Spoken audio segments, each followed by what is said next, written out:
You know, I don't think one size fits all, and so a lot of, I'll preface my response, Holly, is that it depends upon the company. Sometimes it may depend upon the industry.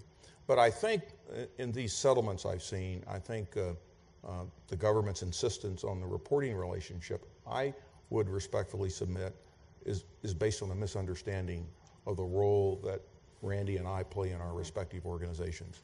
The General Counsel, by professional responsibility and by law under Sarbanes-Oxley, is at the end of the day, his or her fiduciary duties go to the company.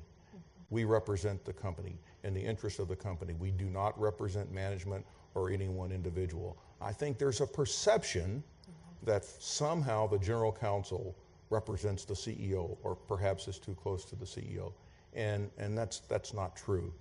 And so for a lot of companies, a lot of these issues do have legal implications to them, and I find it more efficient and perhaps better in terms of protecting the company's legal interest for the Chief Compliance Officer and the General Counsel to work very closely together, maybe even have a reporting relationship. But that does not mean that the Chief Compliance Officer should not have some very important, what I would call, indicia of independence. So for example, at PepsiCo, the Chief Compliance Officer meets whenever he wants to with the CEO, and certainly meets on a periodic basis with the CEO without me.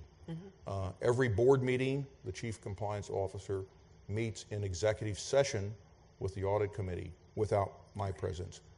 Those meetings are not scripted. He tells the audit committee whatever he wants to tell the audit committee, and he will share with me what he wants to share.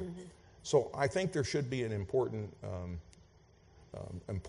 areas of independence, but in terms of the reporting relationship, I view my fiduciary duty to the company no different than the Chief Compliance Officer. I think the government really has a profound misunderstanding of our fiduciary duties.